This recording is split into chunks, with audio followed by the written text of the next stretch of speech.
Hey everyone, Wolf Lord Rho here. Today we're discussing the warning of Armageddon. How the world could have been far more prepared for Ghazgkull Thraka.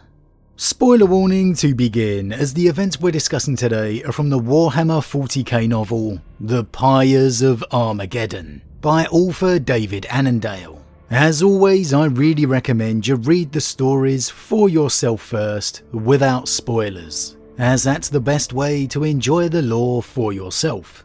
But with that said, let's just jump straight in.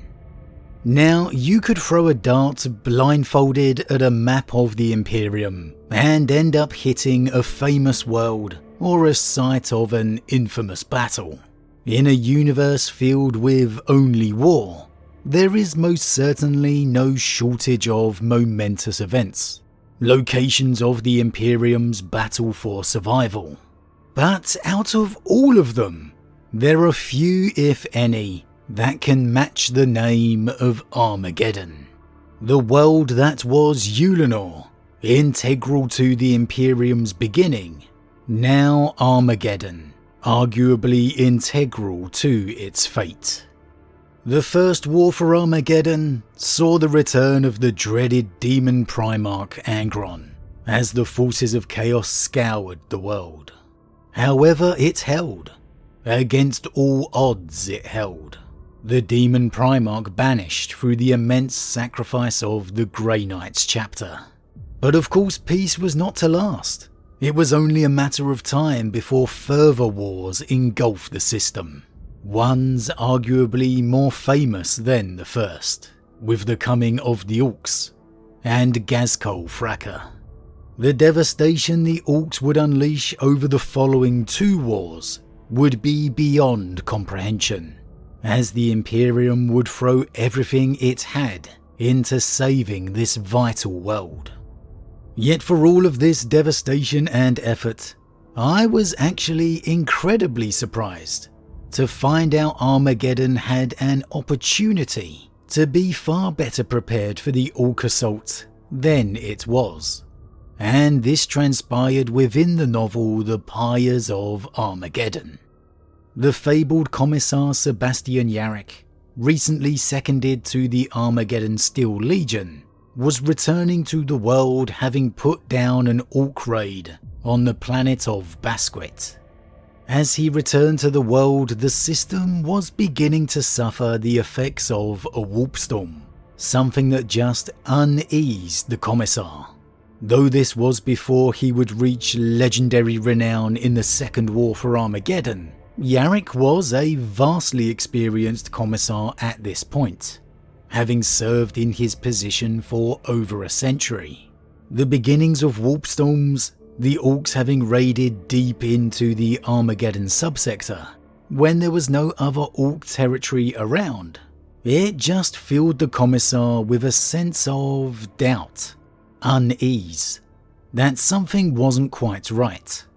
However, as soon as he landed back upon Armageddon, he was summoned to a meeting with Overlord von Strab, the overall commander and ruler of Armageddon. As Yarrick ascended to the spiral towers from the hive below to reach the Overlord's throne room, though never having met the Lord before, it became all too apparent immediately how similar he was to many in command across the Imperium. The Overlord's Infernus throne room was twice the size of the vestibule. It occupied the entire width of the spire. The east and west walls were gigantic stained glass windows. Mirrored heroic portraits of von Strab in military uniform towered above the room. A colossus with his feet planted on the diminished orb of Armageddon. There was far more gold in the marble cladding. It twisted around pillars, exploded in convoluted webs from the keystones of the vaults, and covered the throne itself in such a profusion of leaves that it looked like a disease. At regular intervals around the periphery of the chamber stood the Honor Guard, clad in black armorplate and ceramite armor. Over the heart on the carapace was the von Strab coat of arms. but otherwise there was little adornment. The soldiers were equipped in an attempt to resemble the Tempestus Scions, the resemblance enough to cow the citizens of Armageddon. Only the effort involved impressed me. Well protected from standard issue M35 pattern rifles, they were only exceptional as a piece of theatre. On the throne, Overlord Hermann von Strab presided in all his glory. How many times across the Imperium have we seen this kind of example? A man decorated with honours, decorated in glory, all while sitting in a throne room, far removed from any sense of battle. Huge portraits of him in heroic poses and military uniform, dominating the full height of the room, as if he was honouring the Emperor himself. Decorated in all the pomp and circumstance of victory. Victory that they most likely never earned. Most certainly not akin to the soldiers they commanded. Von Strab here portraying himself as a glorious hero of the Imperium, and though sure his loyalty may never be in question, his heroism, well, that's a different matter entirely. A man who commands through birthright rather than ability. And really, isn't that symbol of him with his foot upon Armageddon really just the perfect example of his ego? The way he truly feels about himself and the world he commands. And it appears immediately, holding on to that command and rule is paramount within his mind, right away questioning Yarek's actions on his cousin's fall from power on Basquet. Commissar Yarek, von Strab said, "Welcome. I've heard many startling things about you. Very busy on Basquet, weren't we?" The voice that emerged from his thick lips was deep and nasal. It was oiled with a self-satisfied attempt at charm, but edged with a perpetual, defensive petulance. "We were," I answered. "The 252nd distinguished itself in heroic combat." "So I've heard, so I've heard." He drummed the fingers of his right hand on a data slate perched on the arm of the throne. He didn't look at its screen. "A great victory, you would say?" "I would. The orcs on Basquet have been exterminated. However," he cut me off, "be that as it may, the victory was not without sacrifice. No war is. Basquet lost its overlord. True, but Albrecht Meinert wasn't killed by orcs. No, my cousin was murdered by his successor." I began to see where I stood. "I heard the rumour," I said, non-committal. "And you let such treason stand." The remarkable thing was von Strab spoke without a trace of irony. I responded in kind. My duty was to rid the planet of orcs, not to police its internal politics. All of which was true, but I was allowing myself the small pleasure of being disingenuous as the Overlord. Meinert had been an active hindrance to the Basquet campaign. He had insisted that the bulk of the troops be held in the defence of land and homes of the Agriworld's ruling families. Lord Berthold Stratz had shown himself to have a much more realistic grasp of military necessities. He had also had designs on Meinert's throne. While Brenkin turned a blind eye, I had met with Stratz. We had spoken in bland, unobjectionable circumlocutions, and Stratz had departed convinced that the Imperium would welcome a new regime on Basquet, with himself at the top. Within a day, Meinert was dead, Stratz was Overlord, and the 252nd had been freed to bring the battle to the orcs. "Your duty was to protect Basquet," von Strab said. "The orcs were defeated, but there were incalculable losses of land and property," by which he meant the nobility's holdings. Those lush valleys had become the battlefields where we had trapped the orcs and exterminated them. I did whatever I felt was necessary in the service of the Imperium. The very stark differences here in a man who truly serves the Imperium and a man who ultimately serves himself. Yarrick cared only to defend the people of Basquet, defeat the Orcs, which he did, and von Strab is only concerned his cousin was removed from power. His family and allies lost their standing, lost their wealth. In a lot of ways, this is probably the perfect example of why Guilliman is implementing his tetrarchy over Ultramar, expanding its borders, reclaiming control, because this situation is so too often a world or system's downfall, a governor or ruler's true interest, dominated by self-preservation, or worse, greed, or corruption. Here we have Yarrick victorious, having saved the world from Orc invasion, and all von Strab has summoned Yarrick to talk about is his cousin's removal from power, his rich allies losing their lands. It's your classic battle of wits here, the conversation taking place between the words. Von Strab knows Yarrick could have prevented it, but can't call him out explicitly. And Yarrick's fully aware von Strab's interest is in himself, most certainly not the betterment of the Imperium, of Armageddon. How far the Imperium fell with the outbreak of the heresy, how completely that golden age or vision of the future died. Yet there remains glimmers of hope and heroism, such as Commissar Yarrick, and here he uses the opportunity to relay his concerns regarding the Orcs. Then I must inform you that I am greatly concerned that the Orc raid on Basquet was just the first sign of a much larger threat. Oh?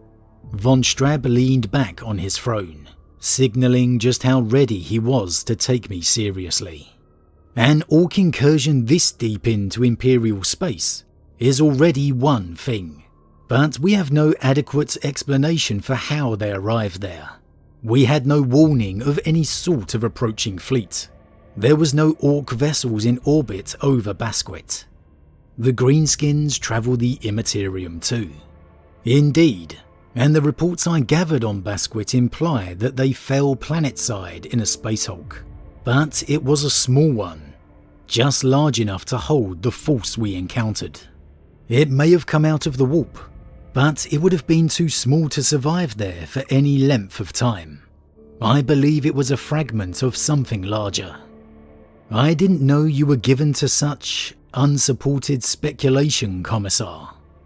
Not as much as I am given to hopeless tasks, I thought, but I forged on. There is more. During the battle, I heard the Orcs chanting. Von Strab was looking more and more amused. And what is it they were chanting? It sounded like Ghazgkull. You speak Greenskin, don't you, Commissar? He spoke as if that made me as contemptible as the Orcs. What does it mean? I believe it is a name. Von Strab shook his head. So the brutes shout the name of their warlord. Please tell me you don't believe that to be unusual. What was unusual was the depth of their fervour. Their fervour? You read the Greenskins' minds now. Are you a psyker, Commissar? He laughed, pleased with his joke.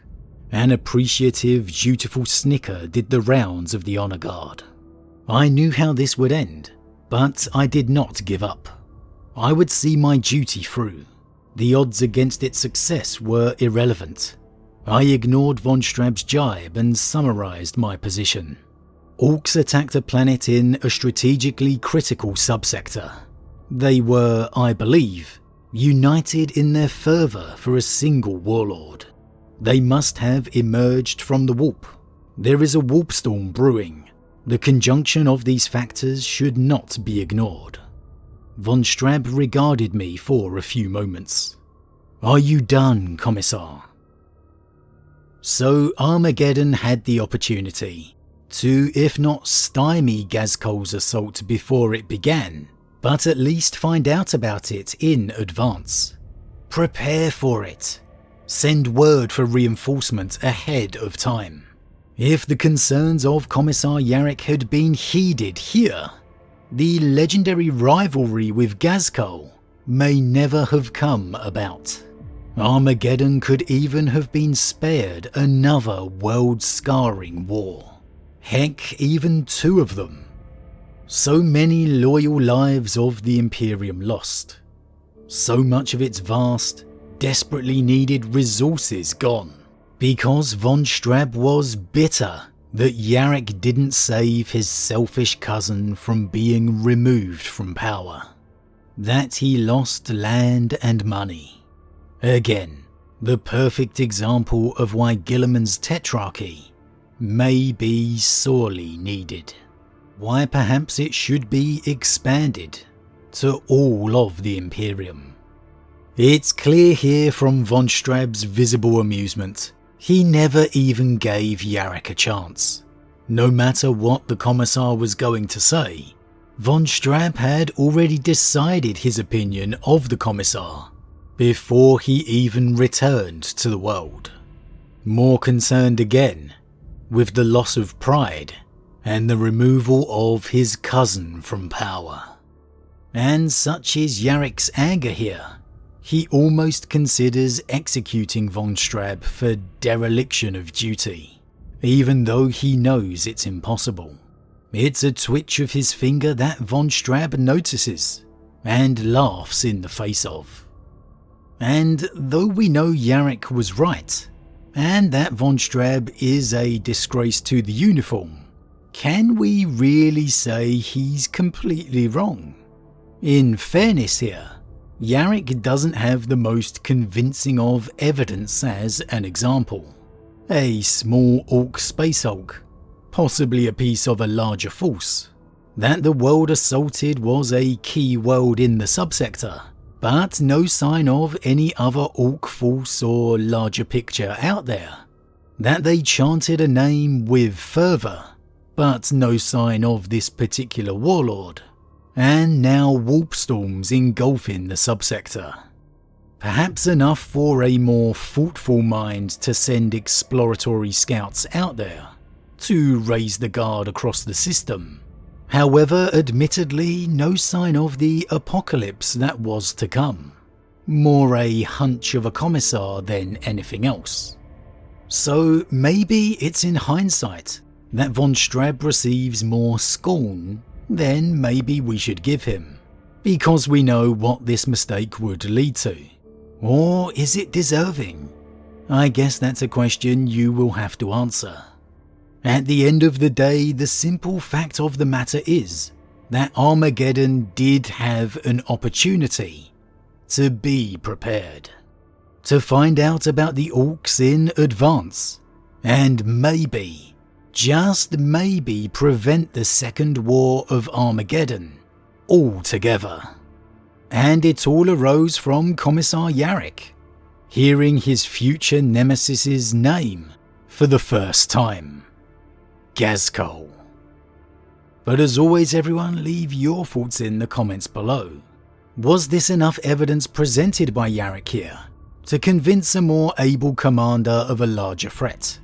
Were the warp storms, the Orcs' assault on Basquet, the possibility of a larger force, and the fervour of the warlord's name enough to warrant more action? Was Yarrick right that von Straub was completely complacent here? Or do we need to be fair to von Straub? That yes, he was selfish, arguably corrupt, but that's not enough solid evidence to warrant action. Would another commander or ruler have looked into Yarrick's suspicions? Or would they have in truth come to the same conclusion as von Straub? That there was no sign of any other imposing threat? Honestly, I can see the arguments for both. the evidence for possible investigation, caution to be taken, but also how there's not much real solid evidence to go on. And it's hard to consider how much your opinion may be swayed by the knowledge that Ghazgkull and his immense war were indeed out there and on the way. But as always everyone, leave your thoughts in the comments below. Huge thank you to all my subscribers, your support truly means a lot to me, it really does. If you're new, please consider subscribing to help the channel grow. And if you enjoyed this particular vid, then why not drop a like on it too. But with that said, I am off, and I'll see you all again real soon.